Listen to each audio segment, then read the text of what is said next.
Rebecca, Hmm? aka. Okay, Hey, this is not awesome! Richard. This is You're not. You're not not. Richard. You're not Richard. No, but I can confirm he exists, and you guys, I cannot confirm you exist. But pretty good we're representation. we're either AI or real, one of the two. It's hard to It's tell. okay. Either way, that's fine. All right. Might be more intelligent if it's AI. Good morning, Ah, gentlemen. now you look Great like a respect. Richard. I do. How are you going, you guys? You Good look like a morning. Richard. You sound like a Richard. You must be a Richard. That's right. I am. I am. Well, thanks for joining us and be willing to chat with us. Oh, well, it's a great pleasure. Yeah, Much respect to you both. Thank you same, very same, much. same on our end. I am Jimmy James with my Hello, hand up. Jimmy. Okay, Pleased to and that meet is you. Jim. I'm on Jim. Hi, the other guy. Jim. Just Good to Jim. meet you. Just Jim. He's not fancy. He's just Jim. Yeah. So Jim's the one who reached out to you, I think, in the beginning. Hey, how So- you doing? Really Good. pleased to meet you both. Good. Yeah, and you as well. Yeah, we're really excited about talking to you. Absolutely. Well, it's going to be good. I'm really looking forward to it myself. Yeah. We usually do these like we kind of just go from the beginning, like on your life, kind of. You know, we talk about your when you started playing instruments and started in music, and you know, we have questions all the way through. So, That's wonderful. so we can Knock just jump yourself right out, in guys. if you want, unless you have something that you'd Sure. like to share from the outset. From the outset, like, yeah, well, like, where would you like to, what chapter would you like to unpack first? Well, we're going to take you way back, Richard. Wherever you want to go, We're gonna man. test your memory, and it's probably way better than mine on my life. So we're gonna start out with like how you got your start in music, you know, and you know when you were very young, and how you got interested in music. Yeah, well, I know it happens occasionally, but it wasn't the traditional epiphany that usually us rock musicians, you know, describe. But mine wasn't like from like hearing rock music or hearing the Beatles or anything like that for the first time. Hmm. It was hearing Scottish pipes and drums music. Yeah, That's cool. Yeah, that's cool. And there's a local parade in my town when I was a very small boy, you know, 4 or 5, and I heard the Christmas parade that they had in this town every year. And, you know, I heard the bagpipes and I saw the Scottish marching men in full regalia, and it really was really quite an exciting spectacle. And that really that was it. Then I sort of had this epiphany that that was going to be my life.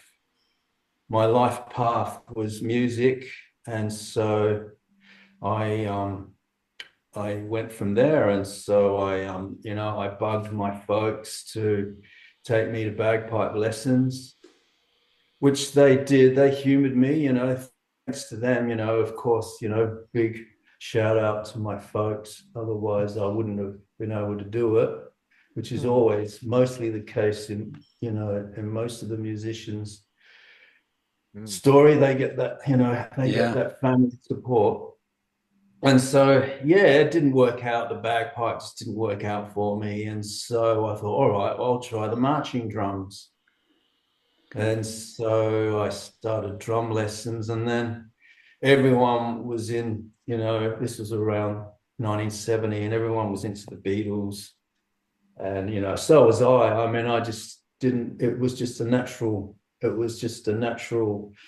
part of living, you know, like all of the 60s greats were on all of the TV shows in the 60s. And I saw them, but, you know, I was just a little too young because I was, you know, born in 62. So, you know, I was very small, so I couldn't really capture it in its full essence. But but of course, I didn't think about it as much because it was normal. It was, it was what was in the charts, and it was what was, on the television. All this incredible music, that was a real renaissance of, songwriting and chart toppers that so yeah, which I enjoyed. It was all around me. It was on all my older friends' walls in the form of posters and all the rest of it. And so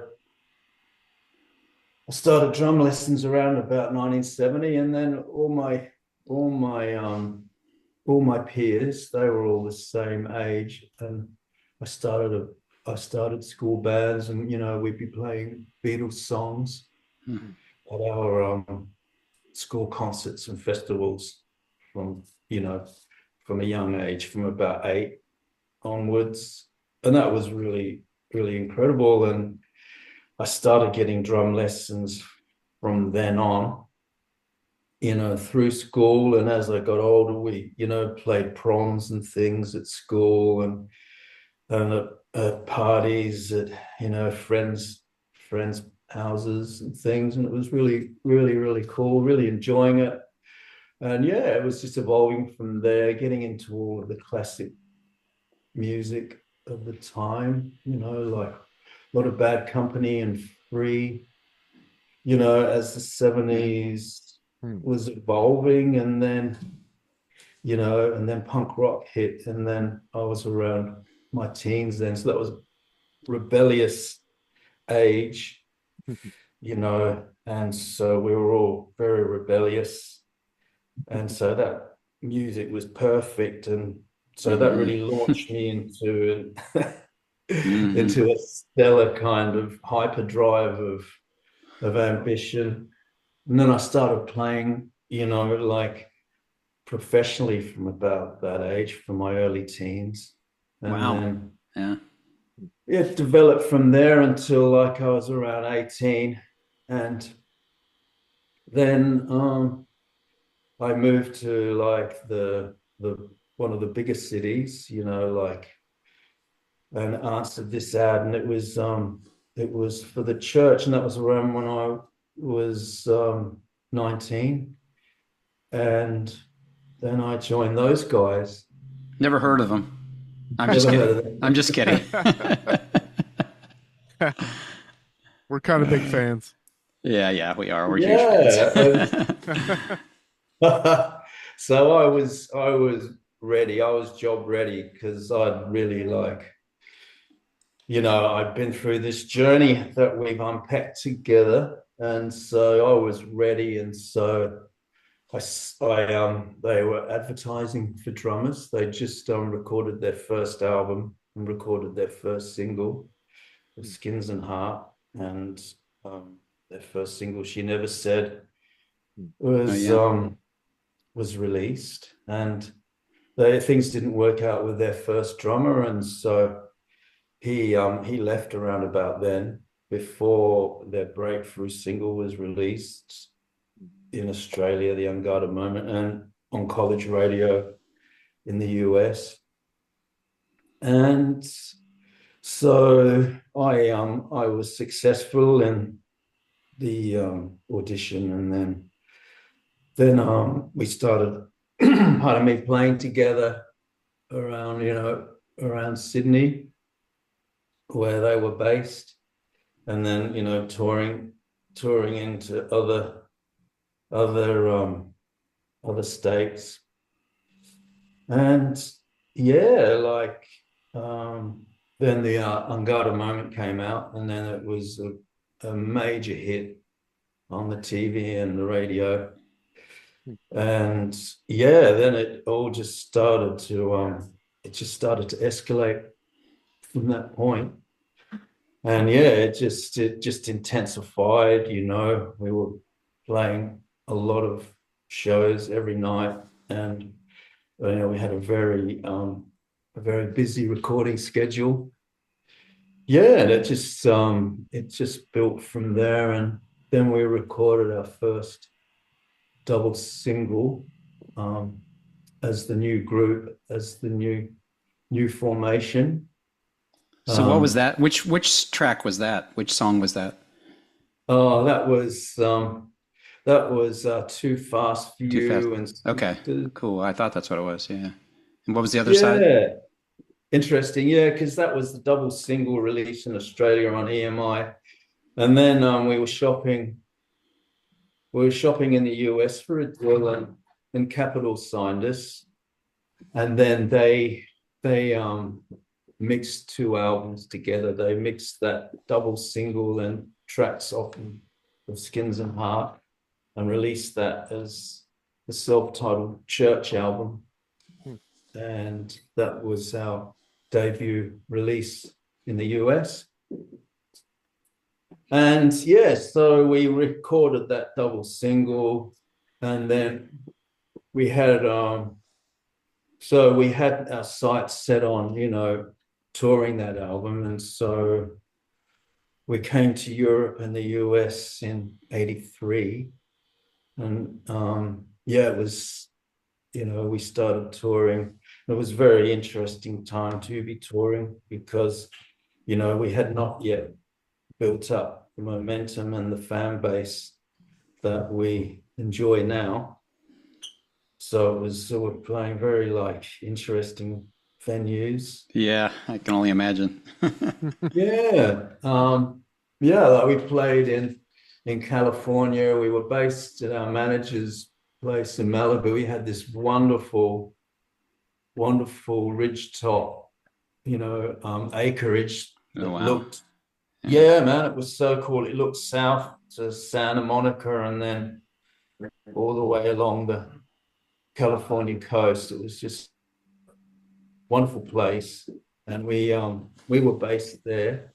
We did a lot of touring around California. We played at Trankers in near Zuma Beach.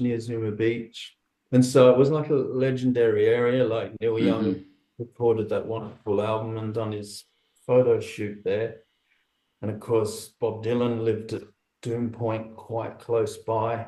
And so, we were very, very happy to be there. And so it went well. I mean, we were playing very, very intimate shows. And it was really very exciting for us. So you were in a number of punk bands you mentioned, like before the church, right? So what was were you between bands? Is that why you answered the ad, or you just wanted something different, or answering the ad for the church? Yeah, go ahead. Yeah, I had left all of the bands that I was in by that point because I'd left my hometown. Oh, gotcha. Yeah. Via Darwin, which was in the very northern tip of Australia. It's like the most northern city in Australia. And I was with my last punk band there. And then I just things didn't work out. And so I made the decision then to move to Sydney. What was the name of that band? Your last punk band before the church? Oh yeah, that band. Yeah, well, they were called the Brats. Brats. The Brats. Yeah. And then they changed their name to Exhibit A. Okay, yeah, I know that name. Yeah. And they had a minor hit in my hometown where we formed, called Life on the Dole, which is which is just about being on welfare, and it's a really cool song. It's very it's a very kind of telling song, a very poignant song, and it's kind of rebellious as well. And I'm sure you'd like it. I mean, check it out. It's a classic. For sure. Yeah. So I left all of those bands, and because I just tried with them, and and it just didn't go too far. And so by the time I did join the church, I'd cut a clean slate with those punk bands. No, not that I don't like punk bands, I do, and always playing a punk band. Yeah. Yeah. That's cool. So you said that the first track you recorded for the church was Too Fast for You, right? Is that correct? It was Too Fast for You. Yeah. The one you actually recorded on. What was the first track you played on live with the church? Do you remember? Oh, that's probably hard to remember that, I bet.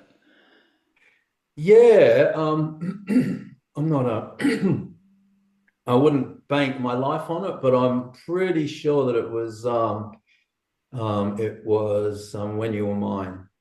Oh, cool. Yeah. Because that used to be our opening song. Yeah.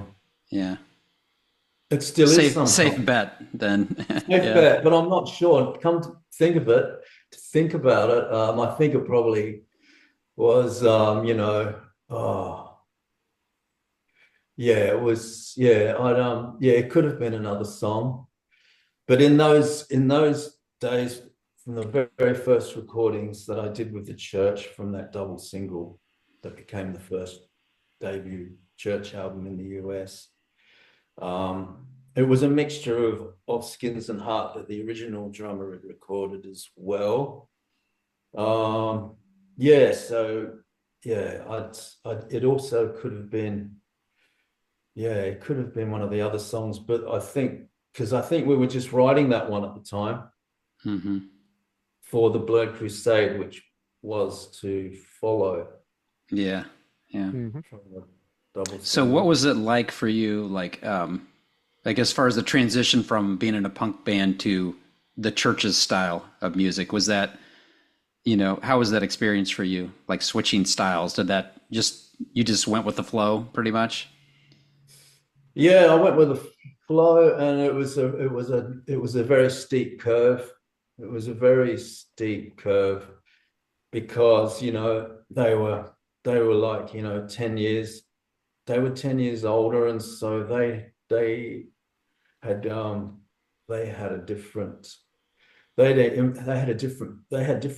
different musical influences that were coming out in their music that weren't like mine. Mine was extremely punk, and theirs were what, I was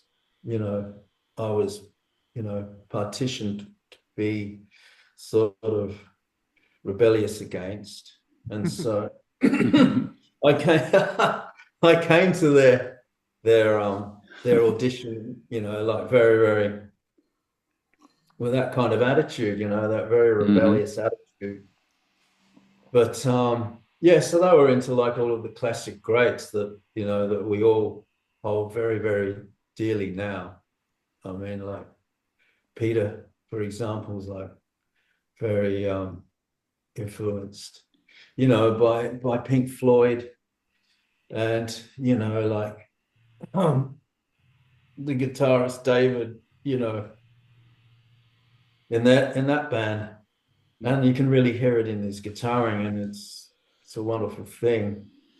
And so I was very elitist, and I was just like a purist punk, and they weren't. I mean, like Steve was a lot. He was kind of into it, but not as much as me. I was like wholeheartedly into it. And but it was okay. They liked my work, and I was really like stunned by their work, because before this audition, I went and saw them play live in that original lineup. Because the original drummer had a few more shows to do with them, and so I went and originally saw them play, and went backstage and saw them then. And that was really cool, because there was I wouldn't say a cultural clash, because we're all youth cultists, but just with different, pages of music culture. And so, yeah, I'd say they were very intrigued by me and very curious, but fortunately they believed in me enough where they took me on board. Yeah. Yeah, What do you feel like? So the original drummer, his name was Nick Ward, I think. Is that correct? that's correct. And then, so what do you think was the change between what he brought or his style to you, or was it just a matter of personality? You know, um, they wanted to move away from him and, get somebody new. Was it stylistic or just, you know, they Did you just, get Yeah, along? it was easier to work with or what? yeah. Well, it was yeah, it was pretty much personality, and so but yeah, he was very he just had it. Yeah, it was just they clashed on that level, and Yeah. so because of that, there was the issues started to form, you know, against his playing, which initially they didn't even think about. I mean, he was, very competent and, has a good style and, he's really quite fine, in his playing. And yeah, so he was always good. He didn't have any, timing problems and he could really deliver, live and everything. And he was quite impressive. I saw him play and they were like a really good band. And it was just, yeah, he just, yeah, they just clashed on that personal level and to the point where there was a lot of, antagonism and friction and to the point of, physical aggression, Oh, Oh you yeah. man. know, with Not our so good. guitarist Marty. Yeah, they had kind of like a bit of a beef, and then yeah, it got to that point where he just where they just couldn't work together anymore. Gotcha. Yeah, Yeah. So you were 18 years old, right? You said when you joined the church. Is that correct? yeah, yeah. Well, And so, go I, ahead. oh, sorry, yeah, pretty much, yeah, 18. I just turned 19. Yeah. Wow. So young. And so, and how long was it before you, did you say you recorded the Blurred Crusade in California? Is that right? Or was that somewhere Oh, else? well, yeah, like we recorded the Blurred Crusade in Sydney with In Sydney. Okay. Yeah. New York-based Bob Clearmountain. And so yeah, therefore, like you might you might glean that possibly that Blurred Crusade album was recorded in California because we had that wonderful Bob Clearmountain from the power plant in New York come to produce our album and engineer it. Our first Californian recording was Starfish Okay. that we recorded in California. So the Blurred Crusade, yeah, Bob Clearmountain came out from New York. He'd just done Tattoo You by the Rolling Stones. And That's cool. yeah, absolutely. Yeah. It's Yeah. so cool. Such a wonderful master of his craft and a lovely man. And he had a beautiful wife as well. And she even sang on one of the songs. I did a backing vocal part on the Blurred Crusade. And yeah, so Blue Crusade, yeah, we didn't record in California. I wish we did. It would have been amazing. I mean, it is amazing, the album. But from Skins and Heart all the way through to Seance, were all recorded in EMI studios in Sydney. Gotcha. So, I think Steve has mentioned that the Blurred Crusade was what he considered the first one of the first masterpieces from the church. For What do you sure. think about? What would you agree? Mm, absolutely, I would agree. Yeah, I mean, yeah, no, that's very true. I mean, the music was going where we all wanted it to go, and yeah, it was yeah, very much the case. It truly is. It truly is a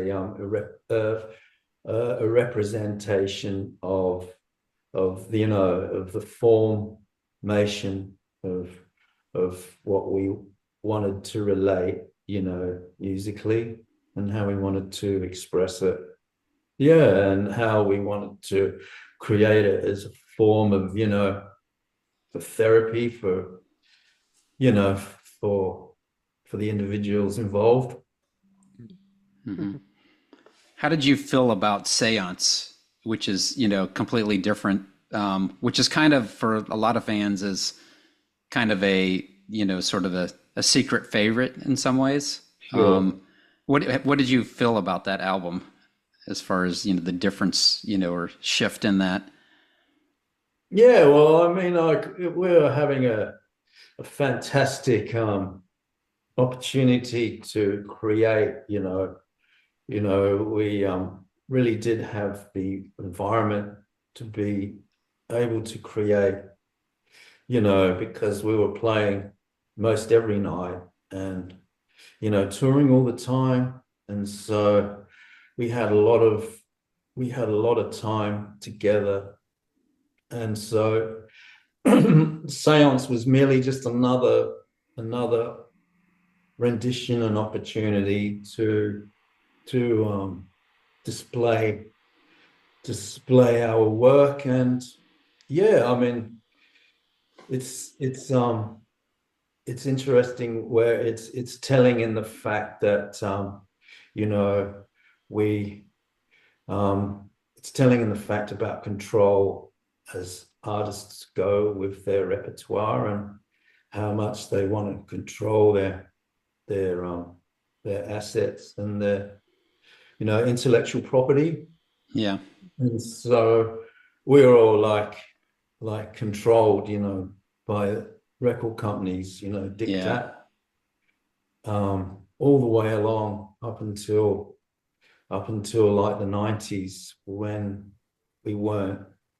But throughout the 80s, we were. And so that one was where we really went out on a limb as far as being handled by other agendas, e.g. like the producer Nick Ward, or sorry, not Nick Ward, Nick Launay, coming out from England. And so he's got that sound and style that he likes, but it's not necessarily what we like. I mean, as far as what we liked, you can hear it on the Blurred Crusade and Heyday. It's pretty kind of like traditional folk rock, that's kind of pretty much what we like, with kind of like, psychedelic undertones. And so um yeah, so that was really quite amazing, because we actually asked to have Nick Launay come to produce this, because there's another Australian group called Midnight Oil, and they had this huge blockbuster album called 10 to 1, which Nick Oh, yeah. Launay did. It's a great album. Yeah. Oh wow, cool. And the chemistry was just perfect on that, so it's a little bit of it's a little bit of, there's a little bit of hubris involved, because it didn't work out that way with us. Like the chemistry was all wrong, and it just like blew up in our faces. And so, like the familial consensus on Seance, as far as the band goes is that it just the production isn't what we were looking for. Mm, And yeah. Curiously, like the record company were very open because of the fact that the Midnight Oil was such a wonderful success in Australia. And so our Australian-based record company, the EMI version of the Australian version of EMI, who we were signed to, were very happy with it. Yeah. Really interesting. And Yeah. Huh. yeah, it isn't. Yeah, it is interesting. I mean, because yeah, I mean, it has very kind of it has very it has very a very uncompromising drum sound. Mm. It's kind of like got that sort of that 80s kind of techno sound to it that was really like, was really popular at the time. It was kind of engendered in the fashion, and we were kind of like, we were into our own fashion, which wasn't like in the day and age of the 80s. We were kind of, in the 70s. And so Yeah. Yeah. it was a fashion clash. Yeah. Yeah. Yeah. Decades So, later. what were you going to say? Fallout. Go ahead. It's just, it was like a fashion fallout. Yeah. And it was humorous because, like it was heads down, tail up with Nick Launay from England doing it. And we were just like watching him, and we had no control. Our hands were tied. And so it was frustrating. And I'm sure it would have been frustrating for the older guys, Yeah. especially the songwriters, because they would have it was a very extreme turnaround in the sound. Yeah, it was like, like Steel Eye Span, would be produced like that, Yeah. Yeah. That's kind of absurd, but that's what it was like. We were in like this chart kind of obligation, and so we were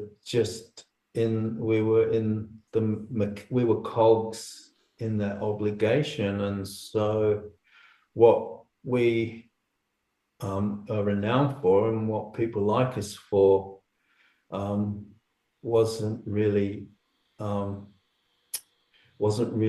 important to the decision process in the A&R Yeah. outcome. So what shifted? Because was Heyday the next album? Is that right? After the Blurred Crusade, yeah, that's Oh, correct. yeah, excuse me. Yeah, I had them out of order. So No, man, you're fine. we moved on to Heyday and Starfish, right? They follow each other. So there was kind of I don't know if it wasn't a shift, but it kind of changed a little bit with Heyday, with some writing Heyday. credits I wish and it stuff was like that. Payday, Jimmy.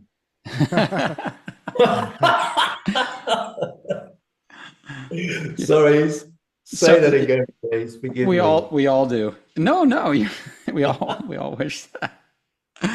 Oh, so Heyday, there was a shift, right, as far as like writing credits a little bit, right? Absolutely. It was a little more. It was more of a group thing, right? Credit wise. How did you like? What was your contribution as far as that? Were you able to, you're doing more than drumming. How was your contribution to the collaboration process on both Heyday and Starfish? Yeah, well, it was the formative proto beginnings of where I am now as a songwriter, and quasi producer composer. But in those days, I would just contribute with song titles and, you know, mostly, and Mm-hmm. sometimes, you know, a very, very occasional lyric or two as a suggestion to the songwriters. And so, yeah, like, because it was interesting how that came about, because our agent at the time, our US agents, they really love Steve's songwriting, as we all do. And, you know, he has a wonderful uniqueness about his songwriting. And, you know, like from the very early days when I first heard his songwriting on his TIAC recorder, I really, really liked it. It was really special when I go around to his house and he'd play his demos of all future recording releases to me. And so I always loved his songwriting, you know, as he's mentioned in, you know, like the decision process of what songs we would release as singles, like the Milky Way. And so, you know, but the other guys also songwriters as well. And so now that we have this major platform, this major global platform, you know, they wanted to contribute as well. And they were all like Peter and Marty, when I say they were writing songs a lot, and both beautiful songwriters as well. And so, like, they were kind of, you know, there was, I wouldn't say pressure, like because they too also really were also like contributing on as a cooperative as well in that process of songwriting. And so they weren't like really, so they had an outlet, creative outlet for that creativity.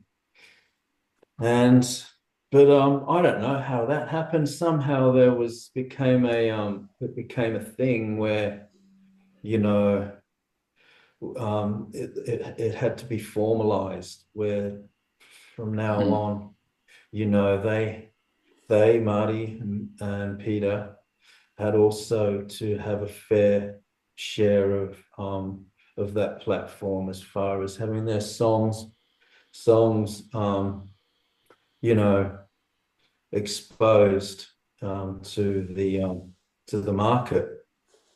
And so that's what happened. I mean, it became a formal thing then. Like on Starfish, Pete has a song and Marty has a song. Mm-hmm. But on Heyday, it was I'm not sure. I think they both had a song on Heyday as well. I think they? at least So- maybe some of Yeah. maybe some of them were B extra tracks. I can't remember. 100%. So Yeah. it started on Heyday, and yeah, I mean it's interesting. There wasn't any kind of issue as far as agenda went, you know, with other songwriters, contributions. It was all very, very cool, but it happened like that. But where it was curious is that the agents and the record company, I mean, I don't know how much this had legs. Maybe not too much. It didn't, but they were like very in the camp of Steve's songwriting, and they were really happy with his songwriting, and they just thought, oh no, here comes this kind of you know, this patching in, if it's not broke, don't fix it type of understanding of what we were producing. And so that's understandable. And so, of course, you know, you have to humor the artists. And so that's what they did. Everyone was pretty cool, i.e. the record company and the artist. dynamic was all cool, and the management as well. I mean, it was all a bit topsy-turvy as far as, the creators place went, but yeah, so it went anyway, and yeah, I guess they just ended up deciding to do that, and so it springboarded out from there. Like Steve started to produce and release his own solo albums, which aren't really solo albums. They're like church albums, but he's just writing the songs. They're not like a cooperative engagement anymore, a cooperative enterprise.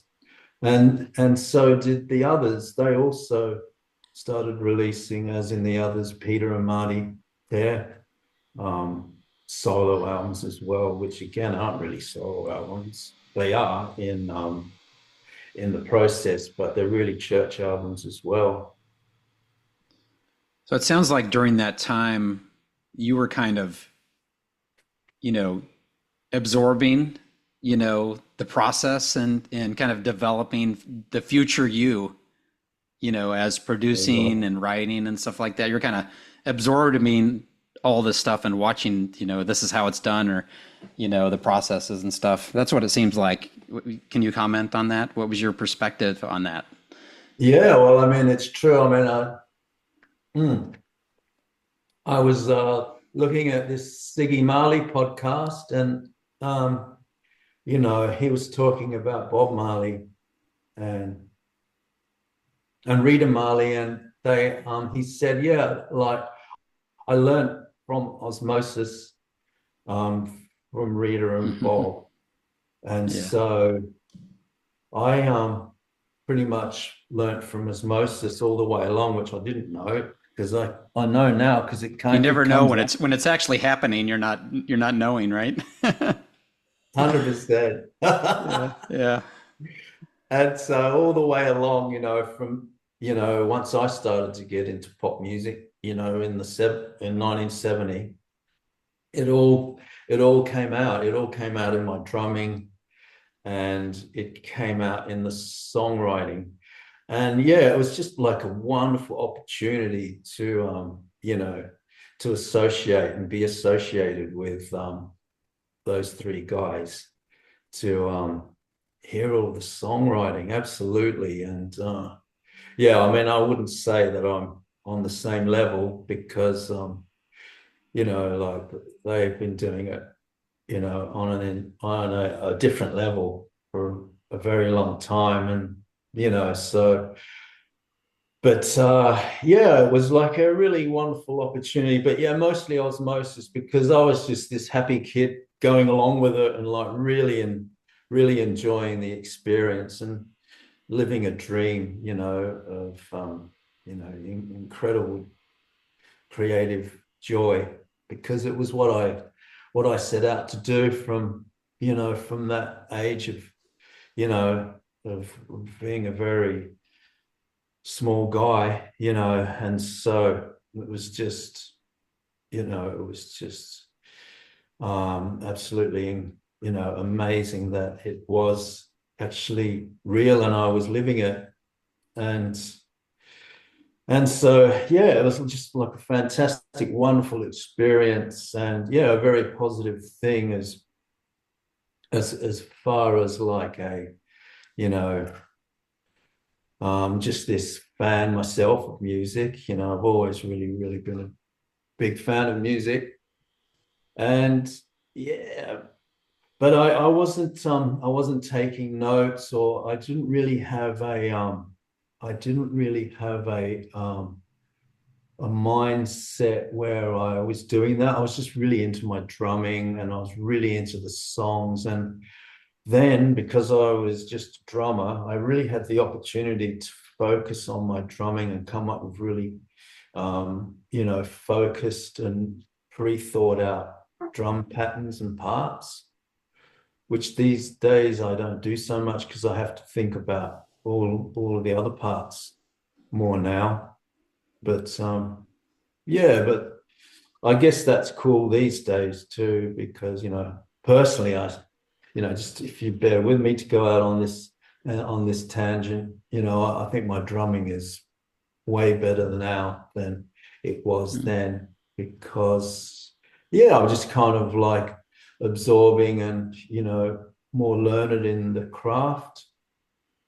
Yeah, that makes sense. Yeah, so I learned a real lot. I learned a lot, osmotically about the songwriting. I learned a lot about a whole heap of you know, things to do with, like dedication and devotion and really important values like that. That there was an equation there. It was an equation of believing in yourself as an artist, and sacrificing for your art, and just following it through. And there's really no other option.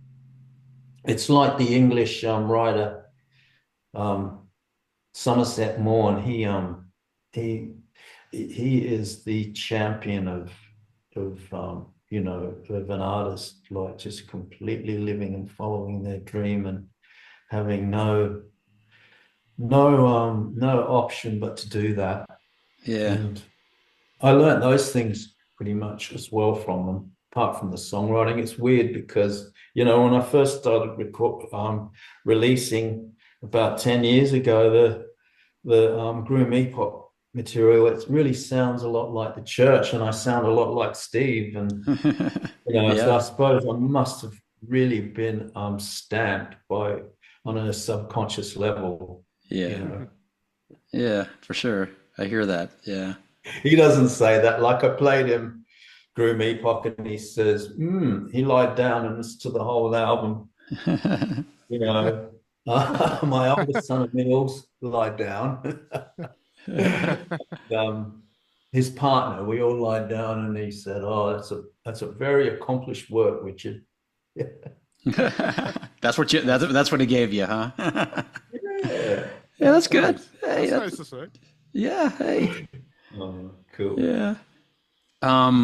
So can you talk about, if you could share your perspective on when you wrapped up Starfish, and then, you went into the Gold Afternoon Fix sessions, and, how you were feeling during that time, and which led to your departure, and, what was your perspective and what you were going through and feeling at the time? Yeah, well, like I was, what I was feeling and what I was going through, I was like I was naturally kind of placed at a point where I was just like a complete, I was on top of my game, and I was a complete master of my craft and work because of the intensives that we'd been going through for the last 8 years, like recording and playing live. And so I was highly focused and trained by that stage. And so, on a technical level, I was like very good. Anyone would be very good. I mean, if you practice and play every night on a really intense level, it just takes you to, really like a confident ability to create amazing things. And so I found myself in that place. Yeah, I found myself in that place. And so, and we've been enjoying that level, like on Starfish, if you see us in Minneapolis, on that recording, you'll see that we're like really like, really, really in control and playing really well. And I'm, feel very proud to look at that. And I can see, yeah, like we really have this power and this magnetism, And so, yeah, we were I was there in that place. And so that's how I was feeling on a confidence level. And then, yeah, by the time we did Gold Afternoon Fix, we'd already recorded Starfish, of course, obviously, before, with the same producers and engineers. Like that'd be Nick Ladani and Shep Lonsdale and Waddy Wachtel. And so we had a little bit of history with those guys. I mean, we had some history in the fact that they'd had that major hit Under the Milky Way in the US, top 20 on the Billboard. And so they were ready themselves. I mean, their pedigree is off the charts. I mean, the people they work with, the greatest, rock stars of all time, pretty much. I mean, so far in the history Yeah. of rock and roll. And so anyway, all the backstory about the early coming together in Starfish of us and them. So it was pretty much us and them. It was an us and them scenario. And then it became a me and them scenario in the fact it was just it was a different philosophy as far as techniques went. Like their technical philosophy was completely off the charts. It was highly detailed, to the extent that it was like atomically detailed, that every single molecule was, addressed and looked at and unpacked and, addressed in the far as how it was going to be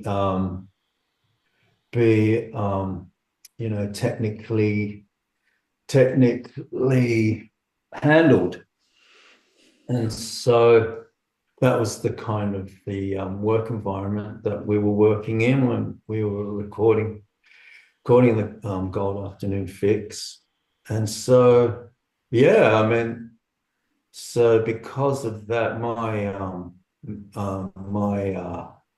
my contribution on the drums, it didn't seem to satisfy them, on an atomic level.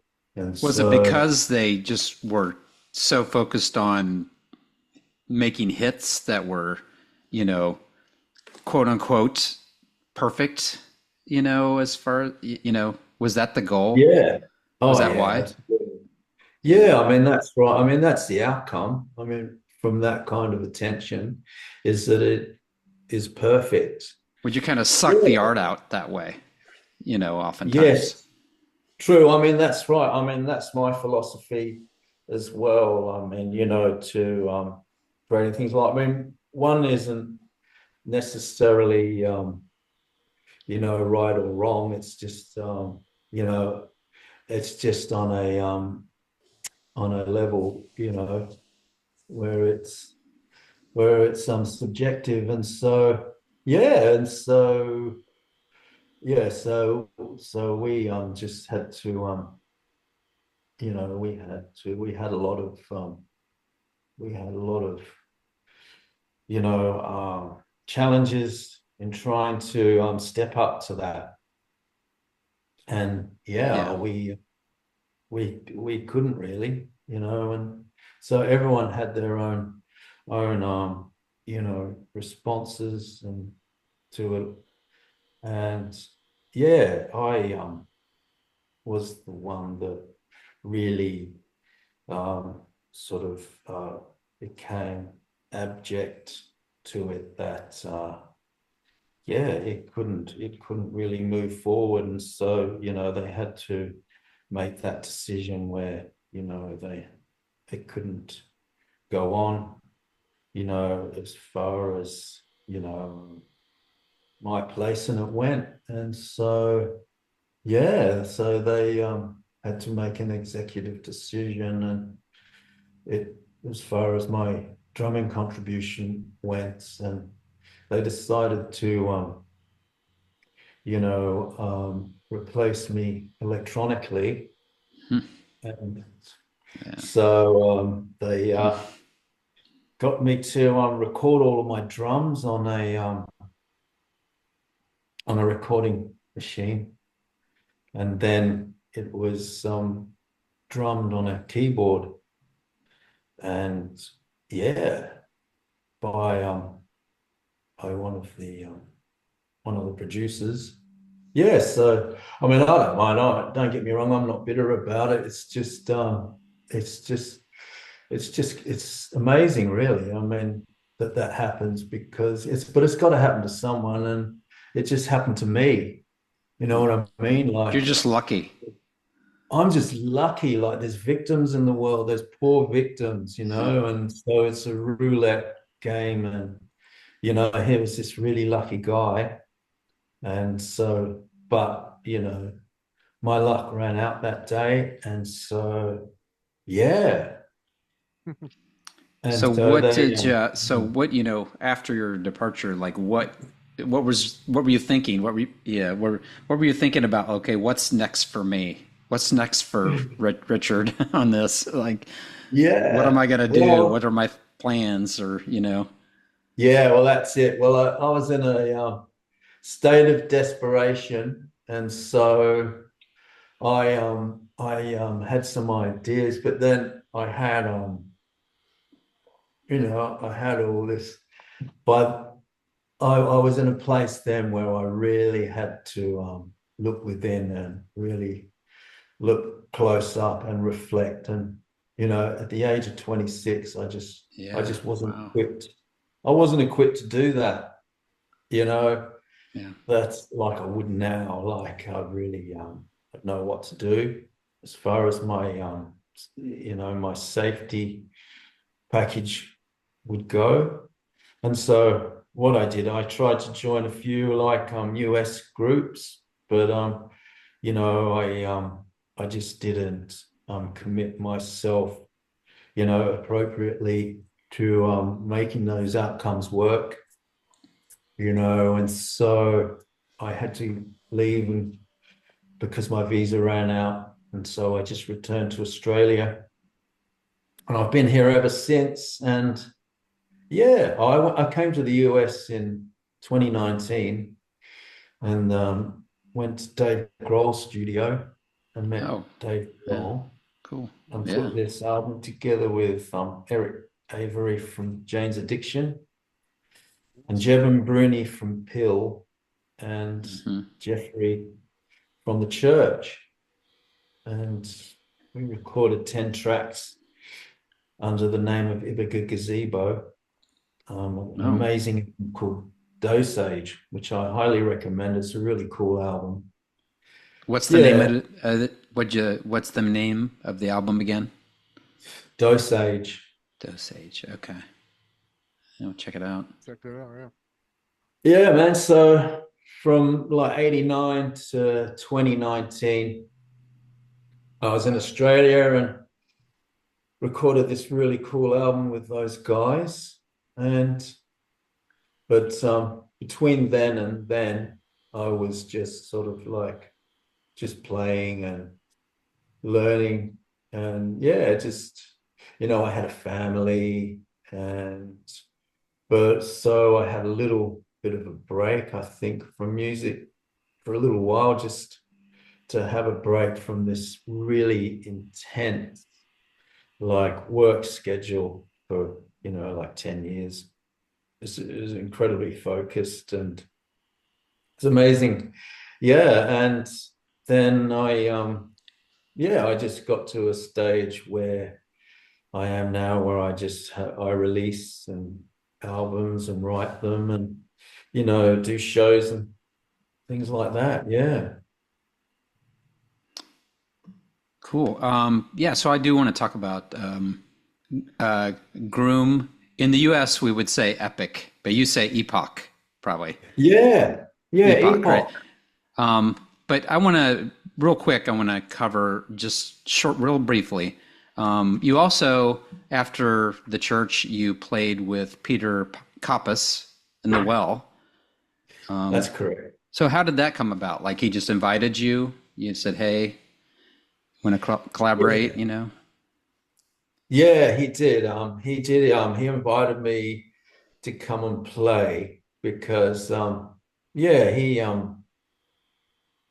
he was always like, from the day one that when we first met from the audition, he was my like most vocal advocate, Yeah, more so than the others.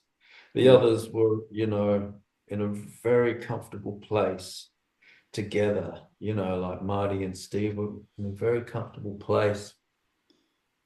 They released the first album together, and so they developed this really, really like strong bond and relationship on a whole heap of levels. And so Pete was always a little bit on the periphery of their bond, as far as the group dynamic goes, if you will. hmm And so yeah, he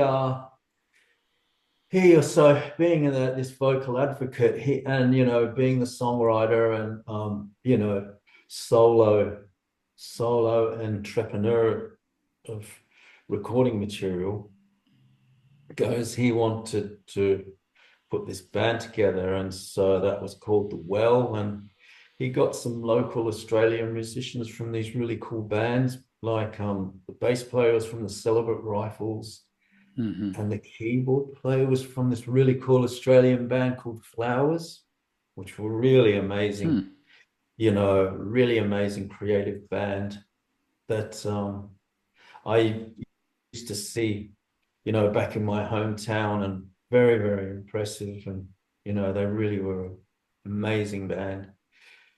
And so, yeah, we recorded this album called Waterites, which is a fantastic sounding album, and very, very pleased to have been a part of it. And yeah, we toured some shows in Australia, and we tried to get a deal with Mushroom Records in Australia. And the AR guy, Michael Gudinski, came to see us play, but he didn't take up the option for us, and so it kind of stalled. And so then we just sort of parked it, and yeah, it's been there ever since. So yeah, there's a kind of like a whole there's there's sort of things that still could come out from Yeah, cool. that idea. Um, As yeah. Shortly before you started work with Groom, Epoch, um, you did some gigs with Steve Kilbey, is that right? And Mark Gable. And how did that come Mark about? Gable. Yeah, Yeah. that's right.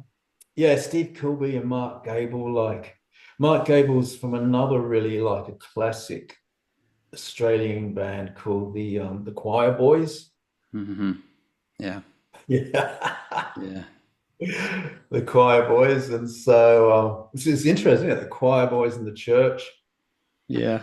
You Made for go each other. figure, man. Yeah. And so yeah, like Mark Gable's like a really cool guy, great singer. And Steve's really great the way he's really open to collaborating with so many artists. I mean, I'd really love him to collaborate with Anton, from Brian Jonestown Massacre. Mm. It would be a wonderful collaboration Oh, wow. because Yeah. Anton's a huge fan. He's a huge fan of Steve's music in the church. And yes, anyway, Steve collaborates with so many artists, and he's, also extremely prolific. You know, Marty does as well. He's second on the rung of prolific collaboration, um, portfolios. He's got an incredible one as well, you know, and Pete too. And yeah, so Steve's, creative, creative calling had found him, working with Mark Gable from the Choir Boys.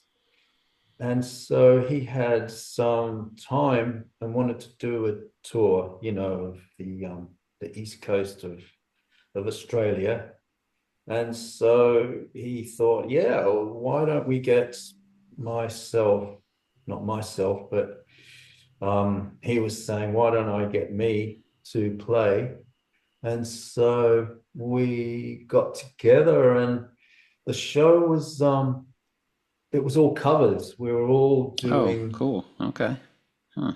Yeah, we were all doing covers, of 70s and 60s. We did the Easy Beats, we did the Masters Apprentices, which have some amazing songs. We did Smiley, which is another amazing song, of Australian chart hits from like the mid-60s, Easy Beats, to like the early 70s of Australian chart songs. Well, not, yeah, pretty much Australian. And so, yeah, and it was great. I mean, it was real cool fun, and it sounded good, and yeah, we all played really well, and yeah, it was a buzz. It was a total buzz to play with Steve. I mean, because it's just all these good memories, and so it's just it was like really surreal to actually play with him again from that was 2014. It's a long time. Long time, 25 years Yeah, since wow. we played together. Yeah. Yeah. So it was great, man. It was really cool. And it's funny, like speaking of Iboga Gazebo, like I tried some Iboga before our show in Newcastle, which is a little north of Sydney, and I had the most wonderful psychedelic medical experience. It was just wonderful. And did you try some Gazebo as well? No, I'm just kidding. Hey, it sounds like shabu shabu. You heard of that? Of the NXS or what was it? Shuba Shabu or something. Yeah, it's a Thai-amphetamine, Oh yeah, that's right. Yeah, that's right. Spoiler alert, kids. Yeah. Spoiler alert. We're not trying to endorse anything. No, right on. Put a disclaimer on the show. No, definitely. Yeah. And so, please, be it me, So anyway, so Steve was smoking this. He was taking his herbal medication in the backstage of this really cool show that we were doing on this Mark Gable, Richard Ploog, Steve Kilby show. We didn't really have a name, so and like the dude from the venue, not the promoter, just kind of like the thing said, "Hey man, you can't smoke that here." And I didn't smoke mine. I went out to the park across the road, but Steve didn't. He smoked his in there, and he said, "What's he on about, man? Telling me to not do that." I thought, good on you, Steve. You tell him. That sounds like Steve. Tell the man. What about Mark? Is Mark just not even partaking? Yeah, well, that's a great question. Mark has just had a very young new family member, not too young. I mean, I remember his wife and kid came to the show, and I think you know, but no, he was, Yeah. he was kind of like in the grips of like a of his familial focus. So Yeah. Yeah. As he no, he should have been, didn't, you know, as he should have been. Right at that on. time. Yeah. Yeah. Yeah. Yeah. Well, cool. Let's talk about Groom Epoch. Am I saying that right? Groom Epoch. Is that You're right? saying it beautifully. You're saying Okay. it very nicely to me. I'm going to shout it. Groom Epoch. There we Okay. go. Yeah. How did Groom Epoch come together, and did you recruit members, or did it kind of form organically? Yeah. I recruited members and yeah, like Groom Epoch, it's named after like Area 51 in Nevada. There's a lake there called Groom Lake. I did. Oh, So cool. Yeah. I didn't know that. I didn't yeah, know it's that just was named after that. Okay. yeah, so it's actually like, it's the last name of, Mr. Groom, Hmm. it's probably an explorer or something. But it's one of the features of Area 51 is Groom Lake. I think that's kind of like a testing area. And so Epoch, I know this isn't exactly answering the question, but I'm going, if you will, bear with me. Absolutely. Epoch, yeah, is like an age. And Hmm. so Right. referring to like the technology of that area and like the age of that technology, Groom Epoch. And Mm. so that really is the masthead of um of the concept. I mean, it also means other things as well.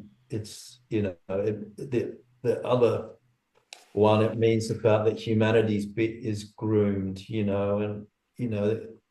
mankind is groomed, for agendas that aren't mankind's agendas, for their own, fortune and fortuity and well-being. And so, like the lyrics of the band address that. And as far as like the forming of the group went, I just recruited other musicians from bands and, who were happy to work with me.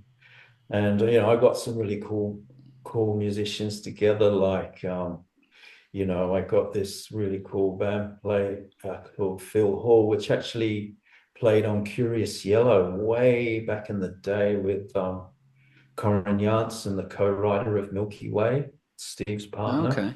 Hmm. Yeah, and so he did. So he was a big fan of the church and a wonderful bass player, incredible Phil Hall. Got him to play bass, and then a guy called John Hoey from another really amazing Australian band called Die Pretty. Hmm. Uh, and then I got who else? Yeah, then a Well, I guy was going called to Ash. ask about Amanda Brown from Yeah, the that's right. Go Betweens. I really like that band. I do too. I love the Go-Betweens immensely. I mean, they're just a brilliant band, and I know those guys very well, especially Robert and Grant and Lindy and Amanda. And I toured with them in the very early days when they were a three-piece on their like very first album in the Brats, like as a sideshow in Exhibit A. We came together like when I was in the church in the very early 80s, and we did some recordings um, with Tracy Pugh from the Birthday Party in Oh yeah. Melbourne. And then we did a couple of shows, and we played with the Go-Betweens then because they were friends with Exhibit A. And yeah, so Amanda, she also plays on the Gazebo album. Okay. Um, yeah, she plays on a couple of tracks on that, and on the Groom Epoch album, you know, the She brings she some really interesting things, I think. she does. She plays on every track on Solar Warden, and she plays some really interesting things. Hmm. And she's yeah, just amazing. I mean, just such a great, she's just like a great chanteuse and like, you know, natural creator and, you know, possessor of, you know, a really unique, you know, specialness. And, you know, she was happy to you know, come and play on the album. And yeah, it was just absolutely amazing. And she's in the video as well on that album, on the Solar Warden album. She's the one Yeah. dancing in the front. Oh, what was that, Jim? Sorry, James, what Is was she? that, man? Is she dancing in the front? Or there's one video where you have somebody Oh, dancing. that's yeah, no, that is a just a that is just a an actor Oh, okay. dancing. A good actor dancing Yeah, in there. yeah. Yeah. That's the So kind we you want in your hired, video, a good one. yes, Now, bad actor. Amanda does also some backing vocals, right? Does she do some vocals?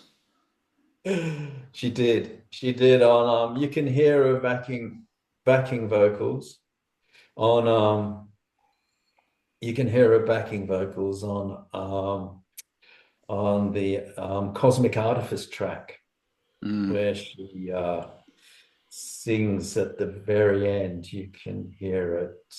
But only that. She only made like a you know, a an appearance on that track. mm, Yeah. I mean, but she has a hmm wonderful voice too. I mean, with her own releases, hmm you know, she has got a really cool voice, and she does a lot of sound. She gets hired to do soundtracks for a lot of Oh, television, hmm. and yeah, she's got a really cool voice. Yeah, but yeah, and like the engineer suggested her singing on that track. We um we didn't really think to you know, put her vocals on the album. You know, her guitar playing and oh, and she had a like a harp, electro Yeah, harp. yeah, yeah. I can hear I that. I sort think of, that's on more than one track. I think, right? The auto harp. yeah, Yeah. absolutely. And I asked her to play the oboe because on Oh, Bye Bye Pride, she's got that a really amazing melody line of oboe, which is just one of the mm. most gorgeous melody lines, you know, I've heard. You know, I'm not sure who wrote the melody line. Would it be Robert or Grant or Lindy or Rob or Mr. Vickers or you know, or Amanda herself? And so I asked her to play the oboe. She said, "Oh, I don't really play the oboe." So I was yeah, I was surprised to hear that. Says, yeah, Hmm. mostly I play the violin and the electric harp. Yeah. Hmm. Yeah. So, there. If I tell me if I'm wrong, but there are three Groom Epoch albums. Is that right? There's three, Yeah, that's correct. and I think one of them, the first one, Scholar Trails, if I'm saying that Yeah, right. That that's one's right. where can you find that? That's a bit hard to find, right? Yeah, that is. I mean, it was at one time, it was on the platforms, you know, on the digital platforms and on the big, you know, the big The platforms, which Devil, yeah. Spotify. I'm just kidding. It's not on there anymore, though, right? Right, you know, so it's only on CD now. So yeah, so that it's available on CD. and I'd be happy to send you guys a copy. We can Oh talk after yeah. the show Yeah, I would if love you that want to because I give think me it's hard to find anywhere. Yeah. 100%. So Yeah. yeah, whatever you guys want to do, I have the CD available. But Oh, cool. I did have a record company, um, you know, that was selling it on a website shop. Hmm. But for the moment, yeah, it's just on mail to any individual you know um that is in receivership of one. Cool. Awesome. Um, the second album was Solar Warden, and then Initiation followed that one. And it seemed like what I was listening to of them, it seemed like there was a little bit of the shift in sound, maybe. I don't know if that was my imagination, but between the two albums. Um, do you have a Yeah, comment on that, or do you feel any way about that? yeah. Well, like the Scalar Trails, that was recorded in a different studio from the next two, from Solar Warden and Initiation. Scalar Trails was just kind of like it was the proto album. Um, and so the next two were recorded in the same studio, but the Solar Warden was recorded in the big room of the studio, and then Initiation was recorded in the small room of the studio. Oh, okay. Or as in overdubs, but most of some overdubs were recorded in the big room as well on Initiation. But yeah, that's interesting, Jimmy, that you hear that. Yeah, I mean, for sure, I know you'd know, man, because you're like me and James, like we know that how we get good with our music is we're using our ears. We really like got this strong relationship with our ears. And so it's amazing, isn't it? I was thinking that the other day, like it's all about that. It's a real like discipline and focus, to do that. And so, yeah, wow. Yeah, there's no real reason because we've got the same producers and the same personnel involved in working with it. Yeah, so yeah, I'd be happy to volunteer, you know, to appease your curiosity about that, man. But yeah, there's no explanation for it. Yeah. There's a certain cadence to your vocals. I feel like they're kind of almost poetic. This is in all the work of the Groom Epoch. If it sounds like it's almost poetic, and there's kind of a up and down lilt, a cadence to your delivery. Yeah. Was that, you know, consciously stylistic, or was that just something that kind of emerged naturally, in the Yeah, style? it's a natural emergence, it's a natural emergence in the style. And yeah, I mean, I know I can hear exactly the reference. And yeah, I mean it's that kind of it's a kind of like it's a motion of impression through the voice in the the um the receiver interpreting the concept.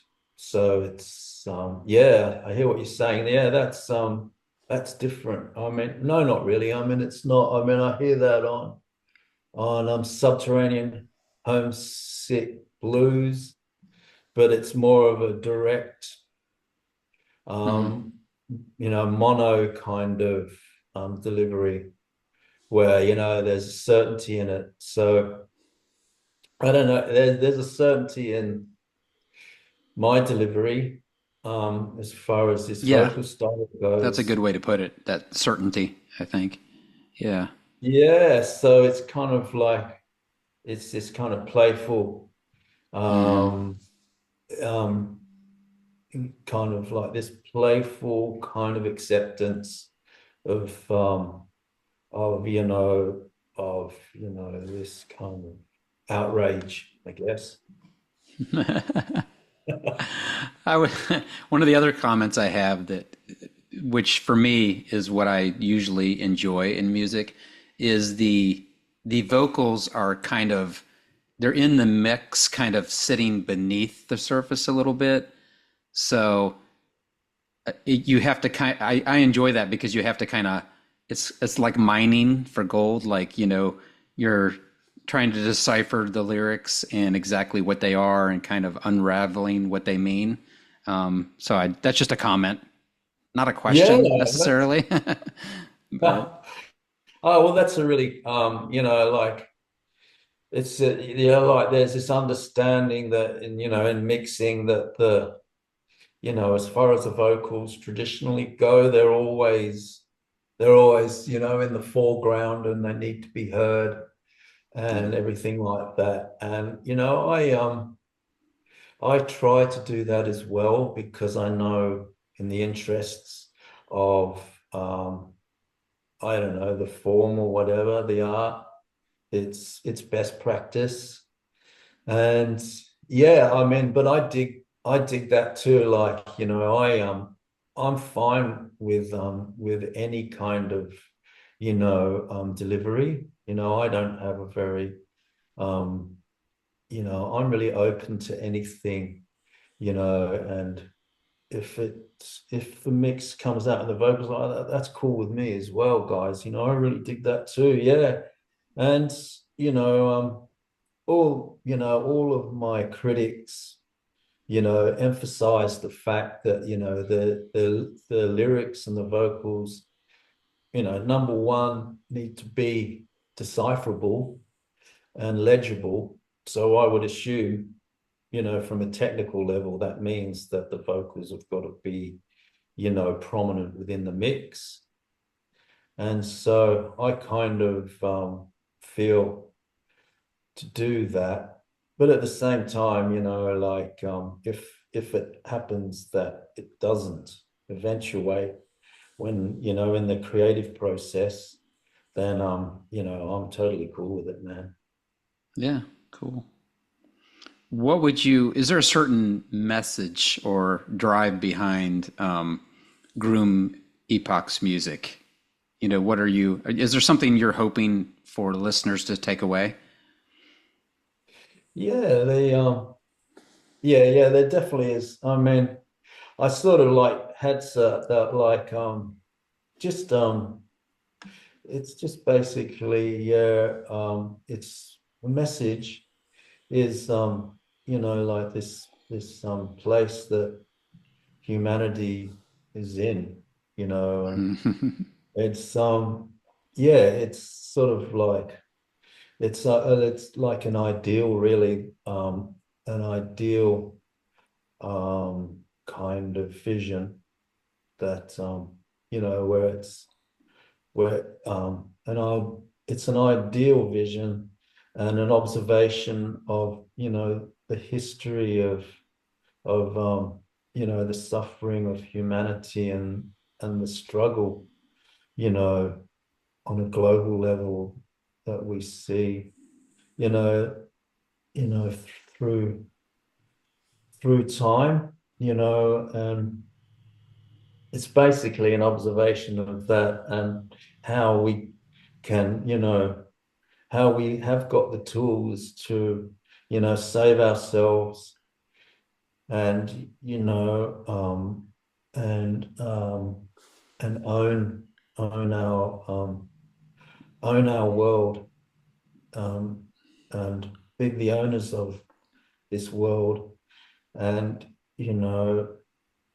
and control it the way we want to control it and I think that would be very important for the future of humankind. Cool. Yeah, good answer. I think Jim may have a question. Oh, hey, Jim. I'm gonna give him one question, Richard. This is my question. Are you a surrealist? It was a question from an old interview from the early 80s. Somebody asked Oh you, yeah, well, like if I could, are you still a surrealist?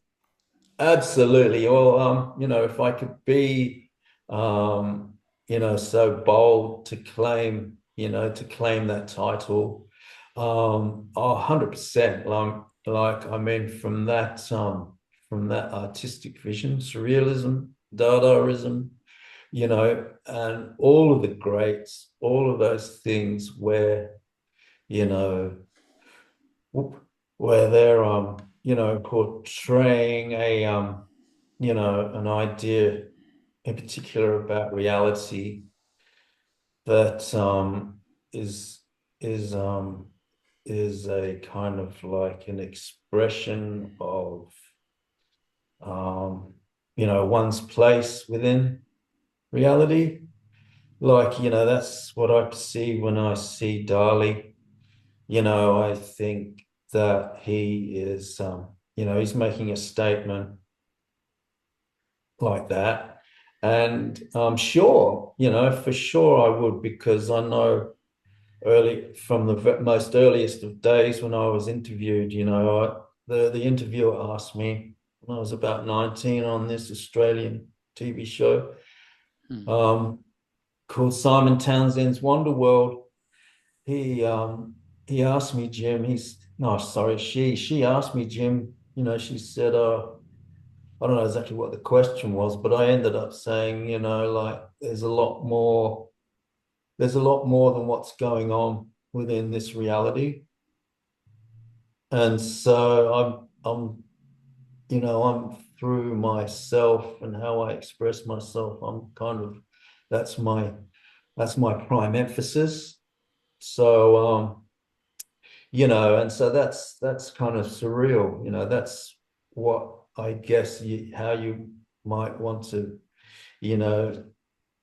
define yourself as a follower of the surrealist philosophy. And so, yeah, I must be, man. I totally must be a surrealist. Must I be. guess so. Huh? I think that comes through with your music. How does surrealism and abstract ideas shape your approach to, writing your songs and Yeah, the well, production as well? yes, that's true. I mean, I guess it's from, I with being comfortable with an open mind, and not being afraid to experiment. These things I hold dear, and Yeah. I it's been kind of like a life obsession, really. To like defy and challenge, the the general the consensus, and so I do that in everything that I do. And it's annoying for people,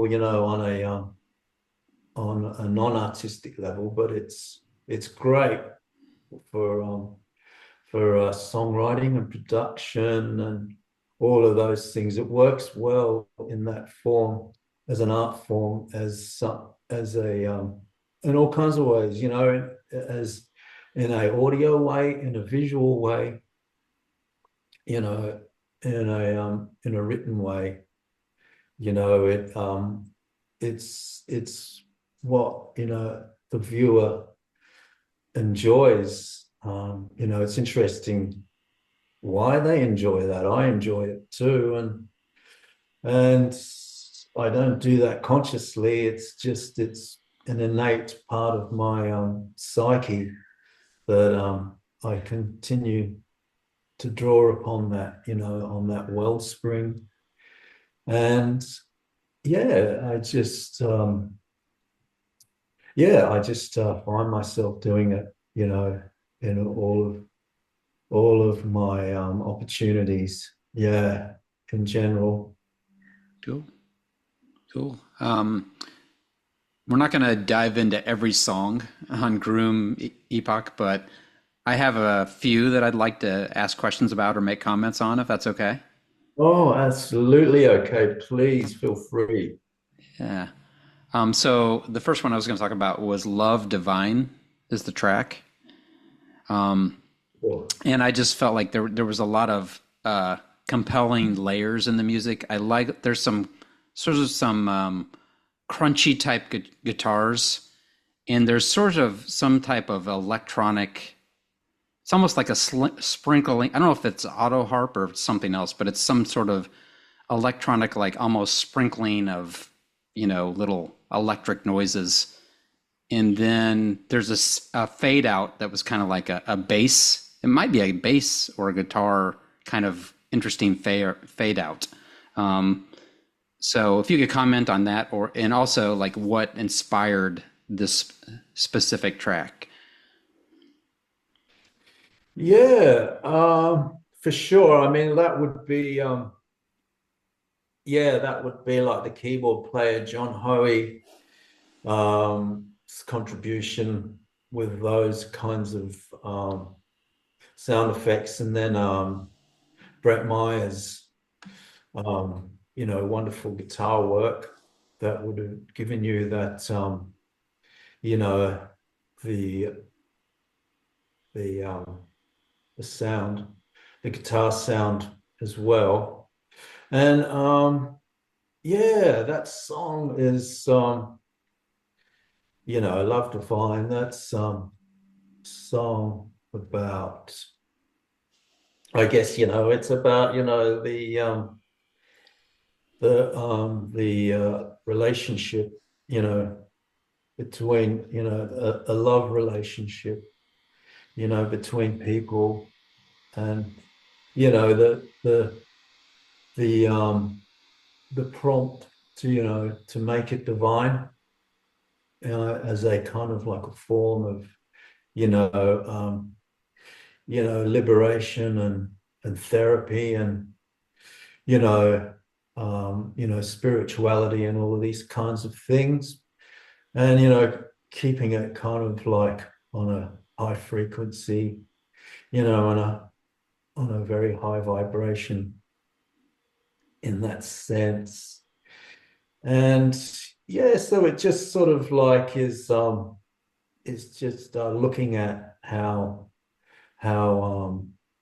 that can how that can be created and maintained, hopefully. And yeah, it's just yeah, it's kind of like it's a idea that, a therapeutic suggestion that might be a really, really kind of like beneficial approach to relating, you know, in a loving relationship, but mostly not really so much in a familial sense, more in a in an adult sexual relationship, I would Mm-hmm. say. Cool. The song Earth First. Um, I don't know if I have the lyrics quite right, but I think it says broken statues stand in the sun, That's telling correct. tales of what we both have done, but I'm not sure if that's right or not. Um, Yeah, that's really cool. I wish I said that. I mean, absolutely. No, that's I was trying to fix it for you. No, I'm just kidding. oh, you do. I mean, we ought to, us three ought to be writing songs together, We I should bet start. they'd be really, you We're guys gonna collaborate from here on out, buddy. would. Oh, Yeah, it's just that last part. What we have done is yeah, it's broken statues stand in the sun, telling tales of what people have done. people, gotcha. Yeah, yeah. So, By the way, there's a really brilliant guitar solo in this song. I don't know who's doing all these guitar solos because there's a number of That's them in Brett these songs. Myers. Oh, So cool. yeah, Yeah. that's Brett Myers, Jimmy. Yeah, from Die Pretty. Like he's just um yeah, he's just an incredible guitarist and does the most amazing lead solos. He's just absolutely wonderful. And yeah, that's why I wanted to hire him to play guitar on that album. Yeah, he's just yeah, incredible. Can you There's walk us through what? Oh, go ahead. You yeah, there's continue. an ideal. Yes, please. Yeah, before I answer your question there, yeah, there's an For sure. ideal example of Brett Myers' guitar playing. He's got one of the most iconic lead solos I suggest of all time, and that's a song by Die Pretty called "Out of the Unknown." Cool. Yeah. Out of the unknown. Okay. Yeah. Yeah. You've given us a whole bunch of stuff to check out. Yeah. That's right. Thank you. My pleasure. So can you walk us through what the song is about? Earth First. Yeah, well, Earth First. Yeah, it's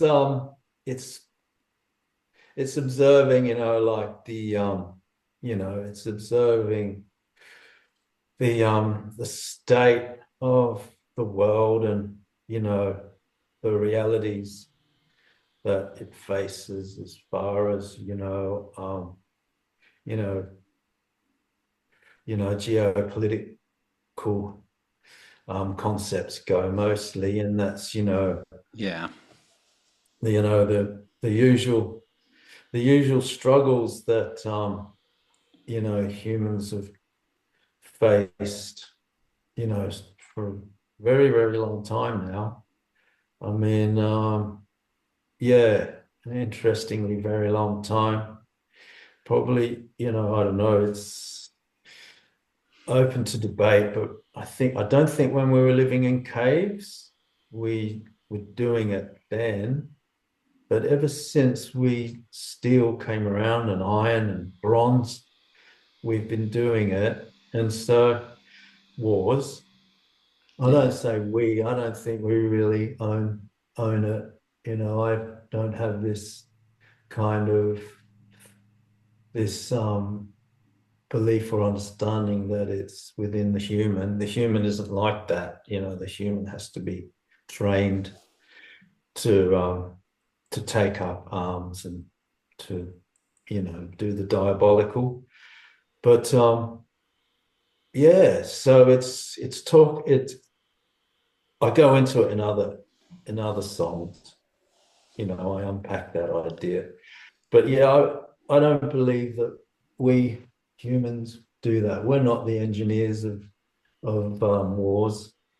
I don't think any of us are. Even the top brass is either. Anyway, it's about that. It's about the wars and looking at the world and the rights of humans and equality and all of those liberties that we hold very dear.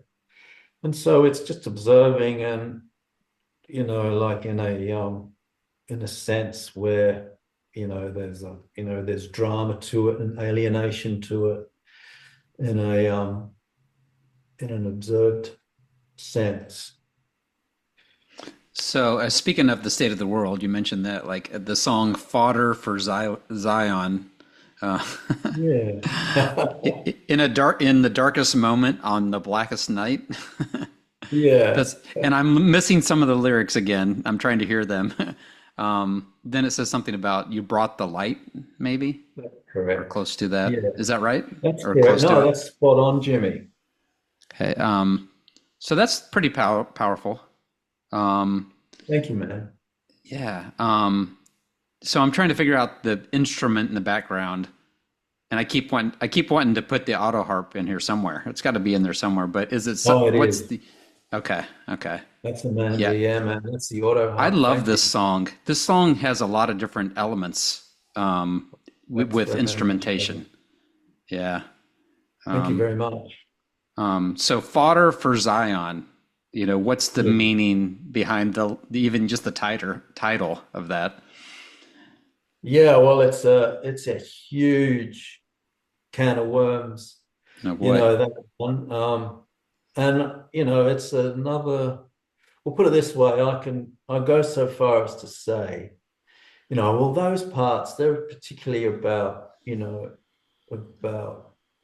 adventurism and war, and it's that particular spot that's about it's about this tragic war and destruction that happens in the world. And so yeah, it's about ruins, in cities, Yeah. after the destruction and all of that. And yeah, I mean, it's we're all, no, we're not all, none of us are, but yeah, so with that in mind, bearing that in mind, if we can put ourselves in that safe place, which I think is where we belong, all of us, I'd say, like it's about, it's a, you know, please believe me and trust me when I say this.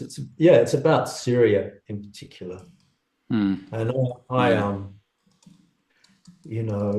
and yeah, it's about that and just how you're affected emotionally sometimes, like we're all influenced by the mediums, and I'm no exception. And so they influence the songs, and they come out in that. And like fodder for Zion, that's kind of like I've always had a geopolitical interest, and they I feel, have, without any kind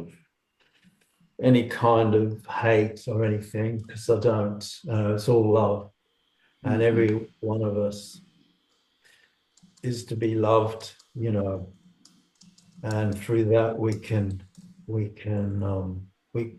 come together.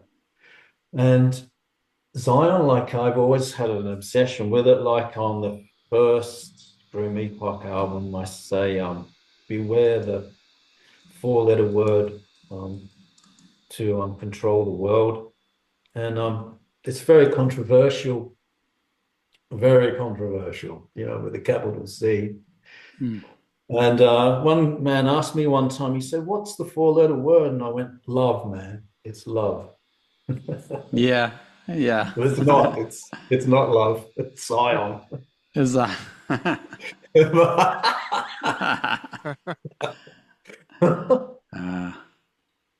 cool. So I want to mention one more song. There's a bunch of them. So I Okay, don't I want to, can understand. I don't want to make you feel like I'm dismissing one of these tracks, because there are a lot of great ones, but I really do love Cosmic Artifice. And I Thank you. think that's one of those ones that's probably is going to sound a lot like the church, both Yeah, your vocals and the textures and layers and stuff. absolutely. Probably a lot of fans, like that. But yeah, it's a beautiful song. Yeah. Well, thank you So so much, Jimmy. yeah. Well, speaking of some of those songs, I've got a Go ahead. new Groom Epoch album that we're working on at the moment. Oh, nice. Yes, Number four. Okay. number four. Yes, Yeah. yes, So number where are four you is at in coming that out. process? Well, like so far, we're just tracking and tracking bass, and and we've tracked the guitar, and so yeah, we're working on that. And yeah, it's a great process because we've had time to really like look at the songwriting, to really like look at the craft of songwriting, and incorporate more of the finesse into the production of the songs. So yeah, that's good. I mean, because there's a bit of a time span between the last album and this one, and so we've been taking notes and yeah, working on the idea that we're going to make the songs, more Nice. interesting. Thank you. Yeah, because it's what's 2019 was the last one. Is that right? For sure. Yeah, that's correct. Yeah, 2019. Yeah, just before COVID, just before COVID came in. Yeah. Yeah. Yeah. Yeah, like So go I ahead. went to the I went to the US in 2019 and to record at Studio 66, Oh, Dave Grohl's studio. that's right. You Yeah. mentioned that. Yeah. It's cool. And that was October 2019, and then I just got into the US in time before, 2020 and the lockdown started. Yeah. Wow. Were you stuck here at that point, or Yeah. I wasn't. okay? I So you would could have go back. loved to. Yeah, I would That's have right. You loved to just have been you made it again. in and out just in time, huh? Absolutely, made it in and Oh, out I just get in it. Okay. time. But Because man, I would have I think it was 2020 in March or something like that when it was kind of everything was locking down Shut here. down. Yeah. right on 2020 March. Yeah. Yeah. Yeah. Um, so yeah, so one of our final questions, well, you kind of hit on it, where we were going to ask about what's going on new for you musically, so you kind of talked about that. Yeah, well, I've also got this other release recently. It's called the Gaslight Puppet Show. Oh, what is And this? we, Can you tell us about it? It's interesting. yeah, man, for sure. Thank you. Yeah, we've got this new album that's been released. We released it this Valentine's Day, February, and it's a 10-track album called Esoterica by the Gaslight Puppet Show. And we've got again, we've we've got an assorted collection of really cool musicians that are playing on this one. Like we've got the guitarist from an Australian band called the Sunny Boys, and then there's another new guitarist that's in the Groom Epoch these days. He's also playing on it as well. And yeah, and then a few other local musicians from the town that I'm based in Australia. And then yeah, and then just local guys. And then the album came out in February, and it's a 10-track album called Esoterica by the Gaslight Puppet Show, and that's on Golden Robot Records and all Cool. the digital platforms. That's a great band name. Oh, thank you so much. It's cool. Try not to gaslight everyone, though. Okay. Yes. Well, I think it's kind of like it's one of the political thinkers saying that they're like looking at our the modern political stage on the world stage, and it's akin to a gaslight puppet show. Yeah.